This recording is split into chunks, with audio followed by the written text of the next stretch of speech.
Hali gani mtazamaji wa TVE, karibu katika taarifa ya habari, tukujuze yale yalojiri tuliokuandalia kutoka chumba cha habari. Mimi ni Miriam Mlaponi, nitakusomea habari za kitaifa na kimataifa. Kwenye habari za biashara tutakuwa naye Godwin Mawanja, na kwenye habari za michezo tunaye Mohamed Jamal. Karibu hadi tamati. Kifuatacho ndani ya TVE habari. Tanzania kuanzisha kitengo cha kushughulikia masuala ya bima mahakamani. Wakati idadi ya watalii nchini ikifikia milioni 5.3, Tanzania ijipanga kuongeza bidhaa nyingine za utalii ikiwemo utalii wa vyakula.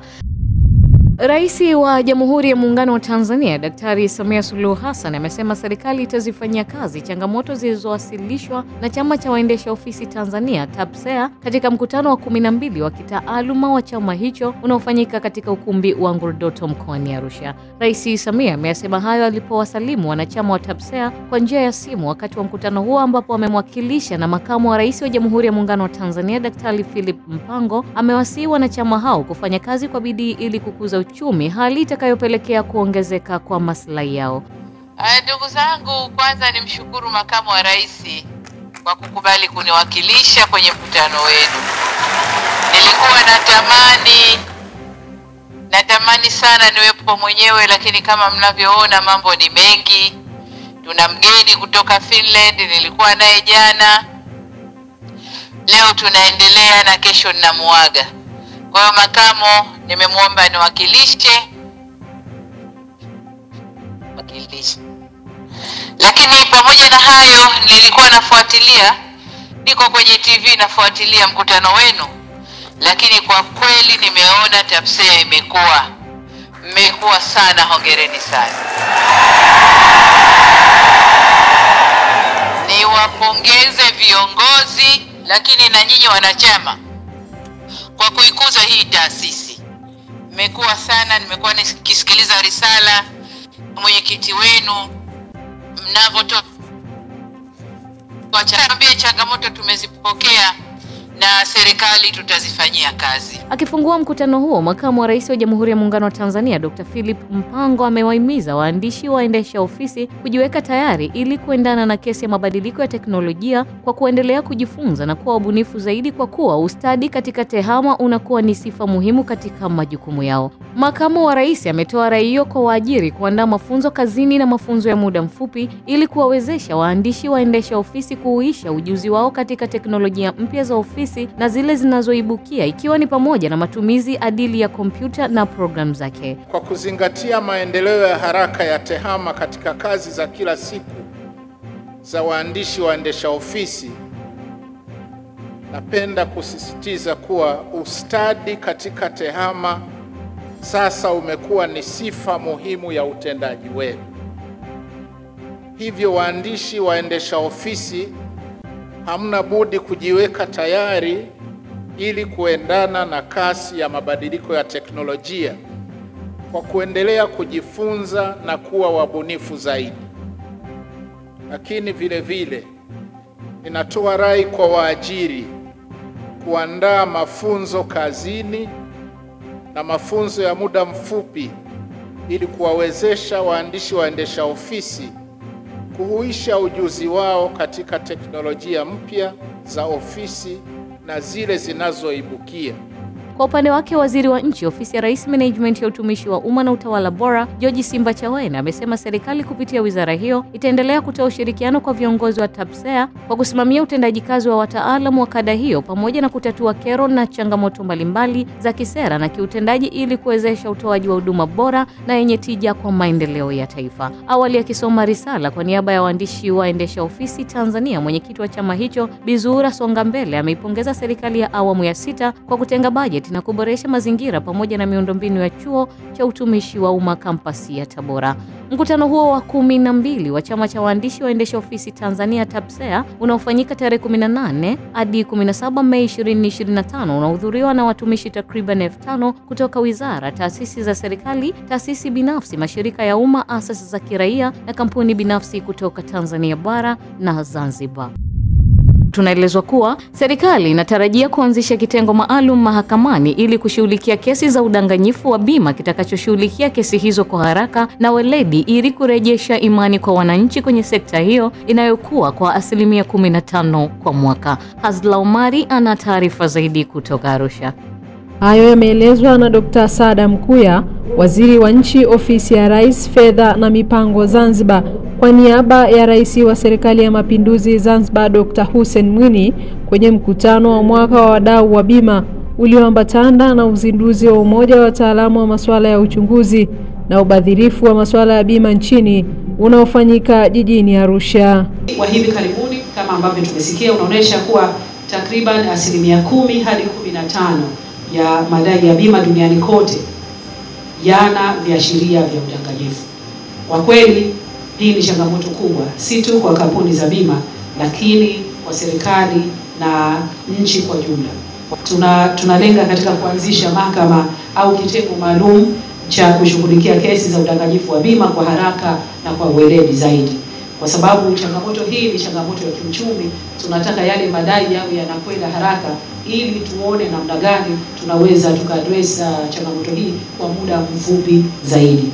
Jumanne Abdallah Sagini ni naibu waziri wa Katiba na Sheria, amesema wataalamu hao wanapofanya uchunguzi wasiache eneo la watu wanaokata bima viwango tofauti na vile vilivyopo kwenye mikataba.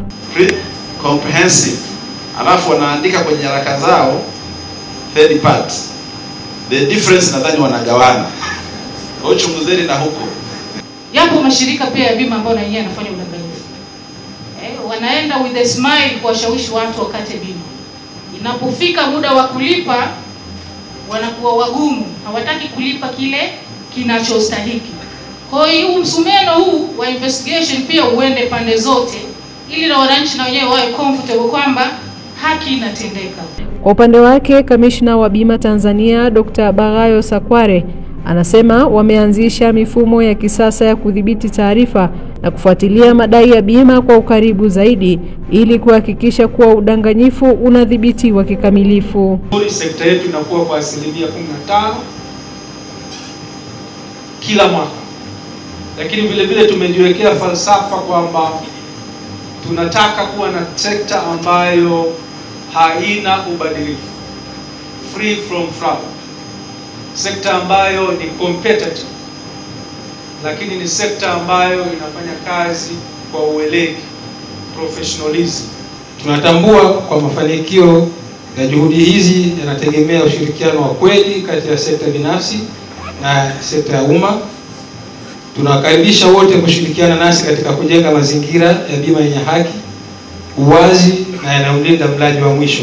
Asante sana Hazla kwa taarifa hiyo.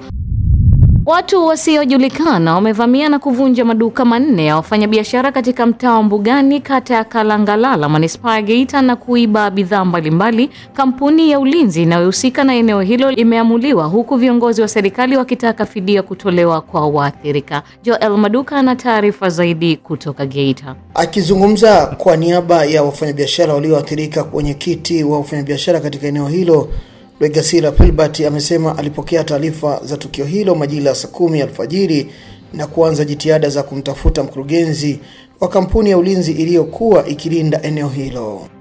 Na huku pamevunja, kugeuka nikaona kwa duka langu liko wazi na funguo ninazo mimi mwenyewe. Akaenda na banda la jirani yangu na yenyewe pamevunjwa kama vile. Tukaanza kutamaa. Nikaanza kupiga simu kwa viongozi ambao nasaidia nao kwenye eneo kuuliza huko vipi. Kwa mibaini vibanda 4 ndio vimevunjwa, lakini mali zimechukuliwa kwenye vibanda 3. Kwa upande wake James Kitulo, msimamizi wa kampuni ya Bison Security, amekiri kutokea kwa tukio hilo na kuelezea kuwa walinzi walikuwa zamu hawajulikani walipo, lakini juhudi za kuwasaka zinaendelea. Kwa kifupi kulikuwa na ulinzi wa viazi wawili. Lakini mimi nimepata simu kutoka kwa mwenyekiti wa wafanyabiashara mida saa 10:30 kwamba kuna wizi umetokea hapa Mbugani, ambapo kumevunjwa vibanda 4 lakini 3 ndio imechukuliwa mali, kimoja ameshindwa kuvunja mlango wa ndani. Mwenyekiti wa serikali ya mtaa wa Mbugani Jumanne Buyaseba amesema msimamizi huyo wa kampuni ya ulinzi ameshikiliwa ili kutoa ushirikiano kwa vyombo vya usalama ikiwemo kuwataja walinzi waliokuwa kazini wakati wa tukio hilo. Aidha, afisa mtendaji wa kata ya Kalangalala Ahmad Hussein amethibitisha kutokea kwa tukio hilo na kuitaka kampuni ya ulinzi kuhakikisha haki inatendeka kwa kuwalipa fidia wafanyabiashara waliopata hasara. Supervisor wa kampuni hiyo hana taarifa yoyote inayoelezea kwamba kulikuwa na walinzi. Lakini pia hata attendance ya walinzi hao haionekani, haipo. Nijaribu kuuliza hata msimamizi wa wafanyabiashara akasema utaratibu wa kuweka attendance waliuacha. Lakini mimi mwenyekiti sina taarifa hiyo, sababu naamini kwamba kupitia attendance tutabaini kwamba waliohusika na ulinzi wa siku huo ni akina nani. Maana maduka haya yako barabarani, lakini maeneo ya wazi kabisa. Alafu yote yaliyoibiwa ni maeneo ambayo yanaonekana kwa wazi kabisa. Sasa hatua ya kwanza niliyochukua, nimemkamata huyo supervisor wa walinzi. Sasa hivi anaelekea kituoni kwa ajili ya maelekezo mengine. Tunafanya tathmini ya mali zilizoibiwa pia. Lakini tumetoa maelekezo kwamba vibanda hivi vinalindwa na kampuni. Lakini kampuni hiyo wanaita zaidi ya vibanda karibuni 20. Mlinzi mmoja. Kwa hiyo nimemwagiza uongozi wa mtaa kwamba uchukue hatua sasa. Kila vibanda vitatu viwe na mlinzi kuweka usalama zaidi. Na hii pia nimeelekeza tayari msimamizi wa walinzi pamoja na mwenyekiti wa wafanyabiashara waende kwa ajili kutoa maelezo. Tukio hili limeibua maswali kuhusu ufanisi wa huduma za ulinzi binafsi katika maeneo ya biashara, huku wafanyabiashara wakitaka hatua za haraka zichukuliwe ili kuimarisha usalama na kuhakikisha waliopoteza mali zao wanapata fidia. Asante sana Joel kwa taarifa hiyo. Serikali mkoani Njombe imeeleza kuwa udumavu katika mkoa huo umepungua kwa 10% kutoka 50.4 mwaka 2022 na kufikia 40.2 kwa mwaka 2024, ambapo serikali imesema bado inaendelea kuweka mikakati mbalimbali ili kuhakikisha kiwango cha udumavu kinapungua hadi kufikia 25% inapofikia mwaka 2030. Taarifa zaidi na Ibrahim Godfrey Mlele kutoka Njombe inaelezea zaidi. Serikali imetoa kauli hiyo katika uzinduzi wa mpango jumuishi na harakishi wa kupunguza udumavu na kuzindua mradi wa lishe ya mwanao mkoani Njombe, ambapo mkuu wa mkoa wa Njombe Anthony Mtaka amesema kuwa jitihada mbalimbali za wadau zimechangia kupiga vita udumavu mkoani hapa. Kiwango cha udumavu mkoa wa Njombe kimepungua kutoka 50.4 kulingana na utafiti wa hali ya afya, demografia na viashiria vya malaria nchini uliofanyika mwaka 2022 hadi 40.2 mwaka 2024. Tujipigie makofi. Pamoja na kufanikiwa kupunguza kiwango cha udumavu, mkoa unaendelea na juhudi mbalimbali kuhakikisha kuwa kiwango cha udumavu kinapungua hadi kufikia 25%. Sisi tumejiwekea target 2030. Lakini kama tulifika uchumi wakati kabla ya mwaka 2025, hata udumavu tukidhamiria tunaweza tukafika target kabla ya mwaka 2027. Mpango huu umezinduliwa katika kijiji cha Usita, wilaya ya Wanging'ombe, ambapo mkuu wa wilaya ya Wanging'ombe Zakaria Mwansansu amesema wataalamu wa wilaya hiyo wako tayari kutekeleza mpango huo wa kutokomeza udumavu ndani ya wilaya ya Wanging'ombe na mkoa wa Njombe kwa ujumla. Mimi na wataalamu ambao nawasimamia katika wilaya yetu tumejipanga vizuri kuhakikisha kwamba wilaya yetu inaleta matokeo chanya, kuhakikisha udumavu unatokomea na kuisha kabisa, kwa sababu tunatambua ya kwamba watoto waliodumaa mbali tu ya kwamba wanakuwa na changamoto ya kiafya, lakini pia inakuwa ni changamoto kwa mzazi kwa sababu anakosa muda wa kufanya kazi kwa ajili ya kumuuguza wakati mwingine. Ophelia Orumuna na baadhi ya maafisa kutoka UNICEF wameeleza namna mradi huo utakavyotekelezwa. Huu mradi ambao unazinduliwa siku ya leo unafadhiliwa na UNICEF, shirika la Umoja wa Mataifa linalohudumia watoto duniani, pamoja na serikali ya Norway. Lakini pamoja na hayo, kwenye utekelezaji wa mradi huu wa lishe ya mwanao unaendana sambamba na huu mpango ambao unaenda kuzinduliwa siku ya leo. Na walengwa wakuu wa mradi huu ni watoto chini ya umri wa miaka 2 50,000 pamoja na wazazi wao, lakini wajawazito pia 35,000, Tutafikia pia vijana wa rika balehe, wanaume vinara na wanajamii wasiopungua 150,000. Mradi huu utatekelezwa katika halmashauri zote za Njombe na pia tutashirikiana na halmashauri na mkoa wa Njombe kama tulivyosema sisi Catholic Relief Services pamoja na Consonant. Mwakilishi wa shirika la watoto duniani UNICEF nchini Tanzania, Eric West, amesema kuwa shirika hilo litaendelea kuunga mkono jitihada za serikali za kupambana na udumavu. Kila mtoto ana haki ya kuwa na uhakika wa makuzi bora leo na kesho kwa kuwa na uhakikia wa lishe bora na maendeleo.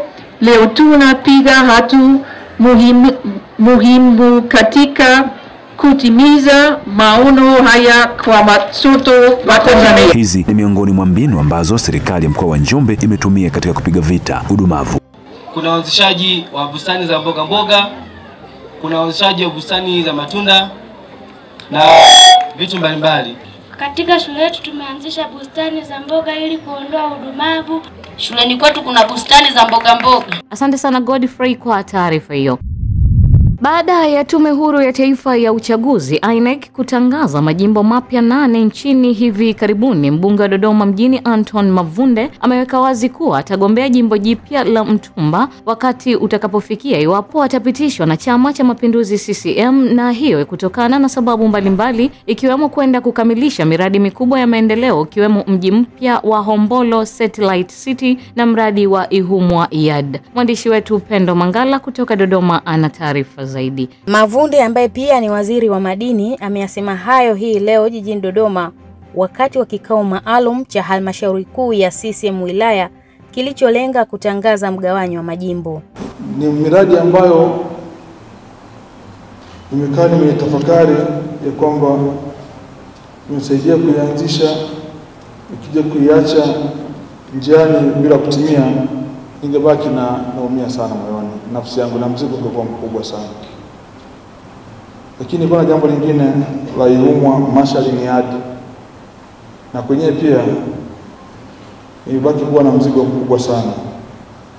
Kwa nilipojipima ni kwamba niliona ile sehemu yenye changamoto kubwa zaidi ambazo hazijakamilika, na kwa nafasi ambayo nilikuwa nimeshapitia nikasema asiende kuanza mtu mgeni asijue pa kuanzia. Mimi nishafika sehemu kutatua changamoto. Na changamoto zilikuwa ni kubwa sana katika eneo hili, zinagusa watu wengi sana. Nikasema naomba mnikubalie.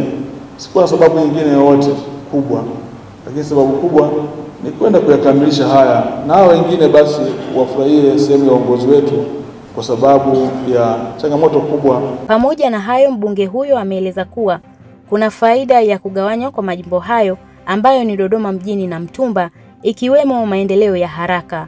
Lakini sasa hivi tutakuwa na mifuko ya jimbo miwili, kwa maendeleo yatasogea kwa haraka zaidi kuliko ilivyokuwa awali na ugawanya huo mmoja. Lakini tuna fedha ambazo Mheshimiwa Rais anazitoa kila mwaka kwa ajili ya kurekebisha miundombinu, bilioni 1.5. Baada ya hapa maana tutapata bilioni 3 ambazo zitahudumia eneo kubwa zaidi. Zile fedha ambazo mimi nilizipata kwa wakati ule ndio leo ukienda kata ya Mkonze, daraja la Nzinje ambalo mvua ilikuwa ikinyesha linakata mawasiliano kabisa, tumejenga kwa fedha hizi milioni 500 tumepeleka. Kwa upande wake, katibu wa CCM wilaya ya Dodoma mjini Sofia Chibaba ametaja majimbo mapya ya Mtumba na Dodoma mjini na maeneo yake. Yeye bado ni mbunge wa Dodoma, kwa hataweza kuwabagua mtu yoyote, kwa sababu nyinyi wote ni wajumbe wa halmashauri kuu ya Chama cha Mapinduzi ya wilaya ya Dodoma mjini. Ubunge na Dodoma waje, hata kama mkoa wote unachukua fomu kufuata wewe ama kufuata wewe jipya ni sawa, lakini watu wanakuja tu na hiyo ndio that's wow. Wajumbe sisi ndio tunaamua kuonyesha mwelekeo. Asante sana Pendo Mangala kwa taarifa hiyo. Tatizo la mtindio wa ubongo kwa watoto katika nchi zinazoendelea imeendelea kuongezeka, ambapo kwa mujibu wa utafiti tatizo hilo limefikia 1.2 huku nchi hizo ikiwa Tanzania zikikabiliwa na changamoto ya watoto hao kufichwa majumbani kutokana na sababu mbalimbali ikiwemo imani potofu. Mwanahabari wetu Gula Kimsola ana taarifa zaidi. Tatizo hilo ambalo kidunia linatajwa kuwa ni kati ya milioni 8.1, ambapo kwa mujibu wa Daktari Ismail Makoe kutoka kituo cha kulea watoto wenye mtindio wa ubongo cha Dorcas kilichopo Madari jijini hapa, amesema sababu za tatizo hilo la mtindio wa ubongo kwa watoto wengi bado halijajulikana, licha ya kuwa wengi wao wamekuwa wakipata matatizo hayo wakati wa kuzaliwa ama baada ya kuzaliwa, huku kukiwa hakuna tiba sahihi zaidi ya mazoezi tiba. Hakuna matibabu ya moja kwa moja ya cerebral palsy. Kwa hiyo tunachokifanya ni tunajitahidi kadri tuwezavyo kumsaidia mtoto aweze kuwa na maisha bora na aweze kuwa na amani zaidi. Kwa hiyo kwa hapa Dorcas Home Care Initiatives, kitu ambacho sisi tunakifanya kwa watoto, tumewaandalia program kulingana na kila mtoto na changamoto yake ambayo anakuwa nayo, kwa sababu hawafanani changamoto. Hata hizo wheelchair tunazozungumzia zinakuwa individualized sana, kwamba kila mtoto anapewa kulingana na mahitaji. Kwa hiyo program tulizonazo ni mazoezi kuwasaidia watoto waweze kufikia vitu ambavyo walikuwa hawawezi kuvifanya. Kama ni kutambaa, tutamsaidia aweze kutambaa. Kama ni mtoto ambaye amefikia hatua ya kukaa lakini hawezi kukaa, sisi tunamsaidia aweze kukaa, kushika na vitu kama hivyo. Kwa upande wake, Doreen Fitzpatrick ambaye amelazimika kutenga 10% ya mapato ya kampuni yake kujitolea kuwasaidia watoto wenye mahitaji ikiwemo mtindio wa ubongo, amesema jamii nchini na wajibu wa kuwasaidia kundi hilo kutokana na wengi wao kuonesha kuwa na matumaini. Hao watoto ni baraka tena sana, kwa sababu Mungu anakuwa yani, naamini mtu anavyopewa yule mtoto Mungu amempendelea. Mfano kama dada yangu hapa, kwa sababu yule mtoto anakuja na zile changamoto, lakini anatufundisha vitu ambavyo kama hivyo unakuwa mvumilivu zaidi na upendo. Ukiona nchi za uko kwetu, hao watoto wapo na wanachukuliwa kama watoto wengine na wanathaminiwa na kujaliwa kama watoto wengine. Kwa hiyo hii hapa Tanzania, kitu ambacho ndio maana nimependa sana kuja kufuata hii ni kwamba kuwaonyesha kwamba hawa watoto sio tofauti kama watoto wengine. Naye Rehema Semfukwe akiwa ni mmoja wa wazazi wa watoto wenye matatizo ya mtindio wa ubongo, amesema kumekuwa na changamoto katika kulea watoto hao, hali iliyomlazimu kuanzisha kituo maalum cha kulea watoto hao, ambapo hadi sasa na jumla watoto 15 akiwa anawasaidia katika matibabu ya mazoezi tiba, licha ya kuwa bado amekuwa akikumbana na changamoto kadha wa kadha.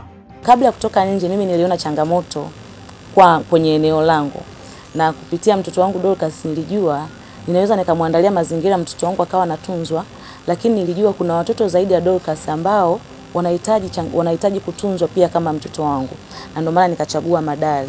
Na maono yangu na matamanio yangu kwa serikali, ninaamini vitu hivi vinaweza kuwa vingi sana. Na kwa mfano kama hapa tuko Madale, ninaamini Goba tunaweza tukawa na home care nyingine. Ninaamini Mbezi tunaweza kuwa na home care nyingine. Ninaamini Ubungo tunaweza kuwa na home care nyingine. Kwa nini? Kwa sababu moja ya changamoto kubwa sana ambayo tunakutana nayo sisi wazazi wenye watoto wenye CP ni kumtoa mtoto nyumbani kumpeleka hospitali kila siku kumfanyia therapy. Hawa watoto wanahitaji therapy kila siku. Sasa mzazi anakaa Madale kila siku aende hospitali.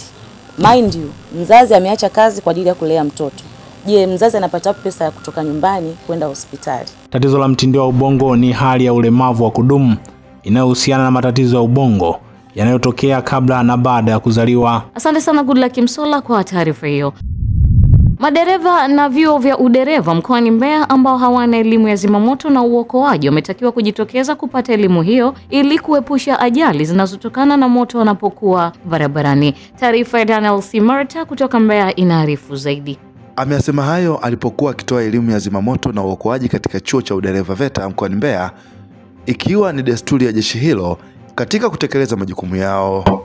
Jeshi la zimamoto na uokoaji imekuwa ni desturi yetu kutoa elimu katika vyuo hivi vya madereva, hasa chuo cha VETA. Wito wangu mkubwa kwa madereva wote ambao hawajui elimu ya zimamoto, basi waje jeshi la zimamoto na uokoaji ili waweze kupata elimu, lakini pia hata kwa vyuo vingine ambavyo vinafundisha madereva, basi waweze kutoa taarifa Jeshi la Zimamoto na Uokoaji ili tuweze kuwafundisha madereva, na lengo kubwa kama nilivyoongea awali ni kupunguza ajali za barabarani. Kwa upande wake, mkuu wa usalama barabarani mkoani Mbeya amesema madereva na wanafunzi wa taaluma ya udereva wanapaswa kuzingatia sheria na alama za barabarani, huku mwalimu Pambano Ibrahim ameongeza kuwa lengo la walimu ni kutoa madereva wenye weledi na wenye kuheshimu na kuzingatia maadili ya kazi zao. Natumia hawa wanafunzi hawa kuambia kwamba nilichobaini mimi hapa kwetu, asilimia kubwa wanaovunja sheria sio kwa kukosa uelewa, wanafanya makusudi. Yaani nikatoa mfano, mtu anaona kibao cha 50, anauliza wenzie kama barabara ni shwari, kuna askari, hakuna, anaongeza mwendo. Huyo mtu anaelewa. Kwa hiyo sisi tumemwambia tumekuwa na hatua kali sana. Tunachukua hatua kali. Umuhimu wa kupata kinga ya bima uwapo barabarani. Miongoni mwa jambo muhimu ambalo kama dereva la kuzingatia ukiwa barabarani ni pamoja na kuwa na bima. Bima hii itakusaidia tu pale ambapo utakaposababisha tatizo ama janga lolote barabarani. Tunapoandaa madereva hapa, siku moja Mungu akiwa amewajalia, tunaona kwamba wataenda kuendesha kwenye ofisi ya waziri mkuu, kwenye ofisi ya rais, kwenye ofisi za wabunge na ofisi nyinginezo. Kwa hiyo tunahitaji kuandaa, sisi kazi yetu walimu ni kuandaa madereva walio bora. Kuambia bana, unapotoka hapa uwe mwadilifu, tunamwambia uwe mwadilifu, muungwana na mchapa kazi. Unapoenda kule, ijali ofisi yako, ijali taaluma yako. Nao baadhi ya wanafunzi waliopata elimu hiyo wameeleza jinsi elimu itakavyowanufaisha katika kujua aina za moto na namna ya kukabiliana nazo. Elimu niliyoipata usalama barabarani na ya uokoaji itanisaidia, zote mbili zitanisaidia barabarani. In case labda kumetokea moto, kwa sasa hivi kwa usalama, kwa elimu ya uokoaji nimejua kutambua aina za moto na namna ya kukabiliana nayo. Na usalama barabarani itaweza kunisaidia kufuata sheria, kanuni na taratibu pindi niwapo barabarani. Nimeamua kuja kujifunza udereva kwa ajili ya kupata maarifa ambayo yataniwezesha mimi kama dereva niwapo barabarani kufuata kanuni na sheria zote za barabarani, alama na michoro yote ya barabarani, lakini pia kwa nyongeza ya kuwa dereva ninayefuata udereva wa kujihami, kwamba niweze kuepusha ajali pale ambapo inakuwa inawezekana. Nikiripoti kutoka hapa jiji la kijani mkoani Mbeya, mimi ni Daniel Smelta, TVE Habari. Asante sana Daniel Smelta kwa taarifa hiyo. Mkuu wa mkoa wa Singida Halima Dendego amewahamasisha wananchi wa mkoa huo kutumia fursa ya awamu ya pili ya kujiandikisha katika daftari la kudumu la kupiga kura. Mwanahabari wetu Amini Nyaungo anayo taarifa zaidi. Dendego amesema hayo leo na TVE Habari, akitoa wito kwa viongozi wote kuweza kuhamasisha wananchi kwenda kujiandikisha ili waweze kupata haki yao ya msingi.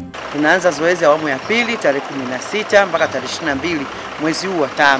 Kwa tunatarajia takribani watu 52,000 ambao hawa ni wapya kabisa ambao hawajajiandikisha kwenye daftari la kudumu la wapiga kura, na watu kama 24,000 wale ambao wanaenda kuhisha taarifa zao au kufanya marekebisho madogo madogo.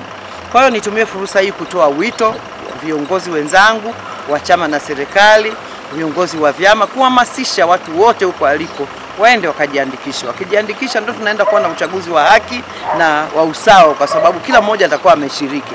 Na uchaguzi unapendeza kupata watu wengi ambao wamejiandikisha na wamepiga kura. Unasema kweli kiongozi huyu amechaguliwa na wananchi wake. TVE imewatafuta wananchi ili kuweza kujua namna walivyopokea na watafanyaje ili kuweza kupata haki yao ya msingi ya kupiga kura.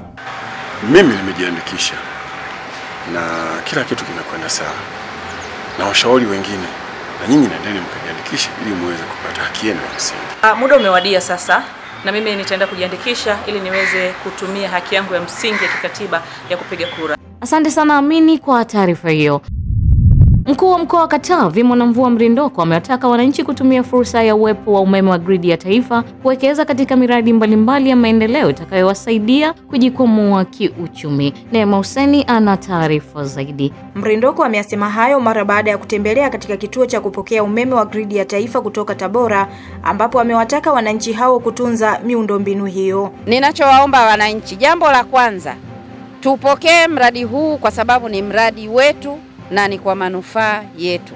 Na kwa maana hiyo kila mwananchi, uwe mwekezaji, uwe mfanyabiashara, uwe mkulima, uwe mwananchi wa kawaida, jipange vizuri kunufaika na umeme huu wa gridi ya taifa ambao hivi karibuni utawashwa katika mkoa wetu wa Katavi. Hilo ni jambo la kwanza. Jambo la pili, swala la kulinda mradi huu na miradi mingine yote. Nimesikia taarifa hapa ambayo haifurahishi inayoonyesha kwamba kuna wachache ambao wanahujumu kwa maana ya wizi wa mafuta. Lakini inasikitisha zaidi kwa sababu inaonekana ni kama wana ushirikiano na baadhi ya watumishi ambao sio waaminifu. Niwaombe sana wananchi, mradi huu wa gridi ya taifa, mradi wa REA na miradi mingine yote, tumepata fedha na miradi inatekelezwa ni kwa manufaa yetu. Naomba kwa kutumia njia yoyote ile inayowezekana, tuilinde sana miradi hii. Tulinde sana miundombinu yote ya gridi ya taifa kokote inakopita. Iwe inapita porini, iwe inapita kijijini, popote. Naomba sana lindeni miundombinu hii, lindeni kila kitu kinachohusiana na umeme wa gridi ya taifa unaokuja hapa katika mkoa wetu wa Katavi. Akisoma taarifa ya utekelezaji wa mradi huo, mhandisi wa mradi Dalali Lunyamila amesema mradi huo umefikia 96% na matarajio ya kuwashwa ni kuanzia Mei 20 mwaka huu. Mradi huu unatekelezwa kwa fedha za ndani ambapo gharama yake ni jumla ya shilingi bilioni 164.15. Kwa sasa hivi tupo 96% katika utekelezaji wa mradi. Kwa upande wa usanifu tumeshamaliza 100%, manunuzi 95% na ujenzi 85%. Na kipande cha kutoka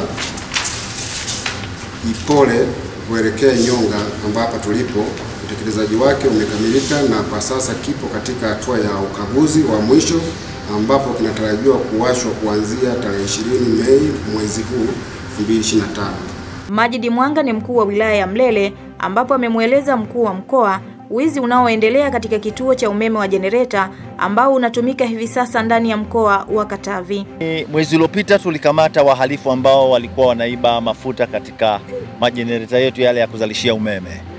Lakini wiki mbili zilizopita kama sikosei, pia kuna mwananchi ambaye miongoni mwa wale wananchi ambao tuliwakamata na wana kesi mahakamani, yeye alikuwa bado hajakoma, bado alikuwa nadhani kuna kuokota. Kwa pia kwa sababu wananchi wamekuja, yuko mwananchi pia aliingia kuiba usiku. Akakutana na chokutana na familia anajua kwamba kwa nini walikutana na nini humo. Kwa hiyo mheshimiwa mkuu wa mkoa kumekuwa pia na hii tabia ya udokozi. Kwa hiyo niliona kwamba nitangulie kusema hili, kuna tabia ambayo inataka kujengeka ya udokozi kwa sababu akianza kuiba mafuta, hata tutakapoachana na mafuta, watakuja kuiba mafuta ya transformer hawa. Ziara hiyo ya mkuu wa mkoa wa Katavi Mwanamvua Mrindoko ni muendelezo wa kampeni ya Longa na Mama Samia ambayo ilizinduliwa katika halmashauri ya Mpimbwe yenye lengo la kukagua, kuzindua na kuweka mawe ya msingi katika miradi mbalimbali ya maendeleo pamoja na kusikiliza kero za wananchi. Asante sana Neema Huseni kwa taarifa hiyo. Mfuko wa fidia kwa wafanyakazi WCF umeeleza kuwa katika kipindi cha miaka 4 ya uongozi wa serikali ya awamu ya 6 umefanikiwa kuwalipa fidia wafanyakazi na wategemezi zaidi ya 19,000 waliopata ajali, kuugua au kufariki kutokana na kazi. Recho Chacha ameandaa taarifa zaidi. Hatua hiyo imetajwa kuwa hitaji la msingi la uanzishwaji wa mfuko na linaonesha utendaji wa moja kwa moja wenye tija kwa jamii ya wafanyakazi. Kauli hiyo imetolewa leo jijini Dar es Salaam na mkurugenzi mkuu wa mfuko huo Dr. John Mduma wakati akizungumza kwenye kikao kilichokutanisha WCF na wahariri kutoka vyombo mbalimbali vya habari nchini, ambapo kikao hicho kimeandaliwa na kuratibiwa na ofisi ya msajili wa hazina chenye lengo la kuelezea mafanikio ya mfuko huo katika kipindi cha miaka 4 ya serikali ya awamu ya 6. Ameeleza kuwa hatua iliyofanywa na serikali ya kuamua kushusha ada za uchangiaji katika mfuko wa fidia kwa wafanyakazi kwa sekta binafsi kutoka 1% hadi 0.5%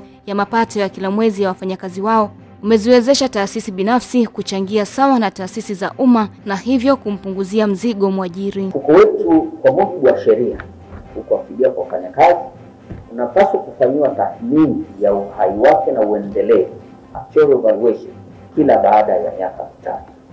Actual evaluation ya kwanza ilifanyika mwaka 2018, utaona ni miaka 3 tangu uanzishwe, na actual evaluation nyingine imefanyika mwaka 2022, mwaka mmoja juu ya ule wa kisheria, na ilifanya hivyo makusudi baada ya yale marekebisho ya viwango vya uchangiaji, ili kuona uhakika wa mfuko ukoje baada ya mabadiliko haya. Ilibidi tuombe grace period ya mwaka mmoja ili tuone impact ya yale mabadiliko. Kwa hiyo walipokuja wataalamu ambao ni shirika la kazi duniani likafanya tathmini na kuona kwamba mfuko huu uko imara. Kwa hiyo ambaye anafanya kazi ofisini au anafanya kazi katika kiwanda alafu labda akateleza au akatokea mlipuko, hiyo itakuwa ni workplace accident. Lakini kuna magonjwa yanayotokana na kazi ni yale ambayo yanachukua muda, sio ya pale pale. Yaani unafanya kazi labda unakuwa unavuta vumbi lenye sumu, au unafanya kazi katika mazingira yenye kelele kubwa. Sasa mazingira hayo yanakufanya wewe sehemu ya mwili wako iweze kuathirika. Tunatoa elimu ya jumla, lakini kwa sasa hivi mfuko tunakava upande wa sekta iliyo rasmi, na pia tuna mpango sasa kuwafikia wale wadogo. Mjasiriamali ambaye amejisajili na ameajiri wafanyakazi akiwa kwenye sekta rasmi, huyo ni mdau wetu moja kwa moja.